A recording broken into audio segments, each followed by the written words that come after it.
May December is the new film from Todd Haynes, who's made films like Carol, Safe, Poison, and Dark Waters. His films often examine real people, whether made up characters or not. These are not the typical Hollywood movies, and the structure of his films never really fits the mold of the typical blockbuster formula. They're always dramas. I remember seeing Carol. I really, really loved Carol. It had everything great about it, from the casting to the direction, the art department. Just such an overall great movie. My buddy actually saw May December in theaters. It was a Netflix movie, so I watched it at home. I always try to go to see movies when they're at the theater, but this one I just caught, on a big screen in my house. I do wish I saw it in the theater. But anyway, May December is inspired by a true story, and it follows Grace, who's played by Julianne Moore, who had an affair with one of her students, Joe, 25 years ago. As a result of the affair, she now has two children whom she gave birth to while in jail. And the film takes place in 2015. She's middle-aged, and her husband is only 33. She lives with Joe, her husband, in a beautiful home in Savannah, and it's implied they paid for this house with money from tabloid and magazine interviews. They both work regular jobs. Joe does x-rays at a doctor's office, and Grace makes cakes. At one point, she remarks how a longtime client has asked her to not make her any more cakes, and small moments like these punctuate the film. There's an air to drama of them. We see how Grace is not aware of her wrongdoing. She's obviously committed a terrible thing, having an affair with a kid. I mean, that's like the main underlying theme of the movie. And really, she just never makes any attempt to feel bad about it, to feel wrong about it. She acknowledges that she doesn't really care and is trying to move on. And that's a big part of the movie, denial. And it's a very great film at dealing with that. Her being upset about the cakes, contributes to this wider theme about how she can never deal with any of the true problems she's caused, how she'll often brush stuff under the rug or find someone else to blame, or become upset for how she is treated. And a lot of the story's heart, I thought, obviously, Julianne Moore, she's amazing. She really is great. And Charles Melton, who plays Joe, he also has been getting a lot of attention. He was really great, and he makes up a big part of the emotional story, really captures the idea of broken childhood innocence. Through his performance, you can actually see this just character who's dead inside, who feels like he's had everything taken from him. And it's a very subtle thing that, you'll notice. It just is really well done.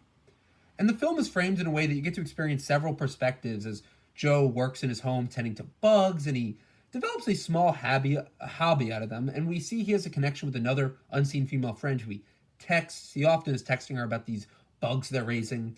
And while it seems subtle, and it also might feel like the film's avoiding digging into this, I think it's with a purpose.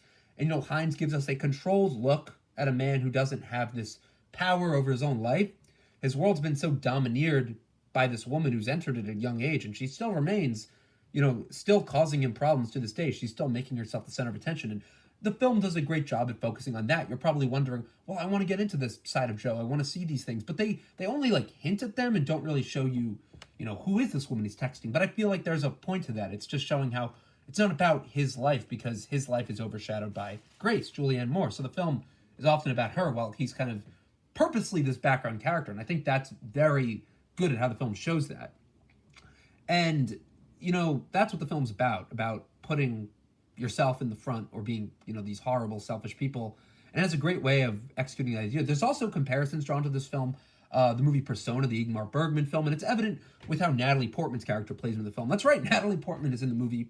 She plays an actress, Elizabeth Berry, who's researching a role. She wants to play Grace in a movie. She wants to play Julianne Moore's character. And she moves into the house with Joe and Grace for a few days to get to see how how they live, who this person is she'll be playing, at least to understand the role better.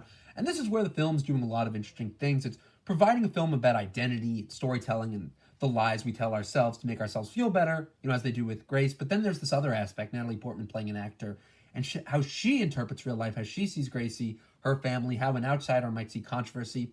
And there's this whole spin that, feels like a much, much more low-key Black Mirror bit, where it's just showing how something so devastating and awful will and can be, and definitely will be, commercialized for profit. How, someone might act like they're really caring, or they want to deal with this tragedy, but at the end they're also just making themselves the center of attention.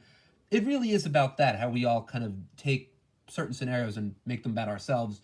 It's telling a lot of stories about celebrity, fame, how people look into the lives of others. Dream Scenario movie I just saw, just did a review for, similar with how it deals with, people, how they see other people, but that's a much different film. I just thought it'd be interesting to mention that. It's also, very much about denial and how abusers hurt, and they don't really think about how much they hurt. And Natalie Portman as an actor adds this interesting angle to this. This actress trying to interpret a role, not like she's trying to hurt anyone, but she is bringing her own take to this character, and she doesn't care what she has to do. And there's this necessary evolution for Natalie Portman's character, going from method acting to this extreme role playing. Obviously, it's not all about method acting. I was thinking of Jared Leto in Suicide Squad, how they're like, he sent the cast members all this crazy shit. It is somewhat about method acting, but it's also about just people. And it's really just a well-told story. Todd Haynes, sorry, I'm not sure how you say his name. A lot of people said it differently. But he's just so good when it comes to style or art direction or editing or music. And he often makes you feel like you should be seeing more. Like I said, it feels kind of abrupt at times. There's a character in this who is introduced, who makes a threat to Natalie Portman's character, and you're wondering, are they going to follow up on this? But it's really just showing all the things that come with, this dynamic with these characters, how even big stars can get, buckled, or people try to pressure them to do stuff. And, it's about scandal and just being viewed, or, what lens people are viewed through. And I just find it to be a very interesting film. And Todd Haynes knows how to make a movie that's interesting, but never really feels like it's overstaying its welcome.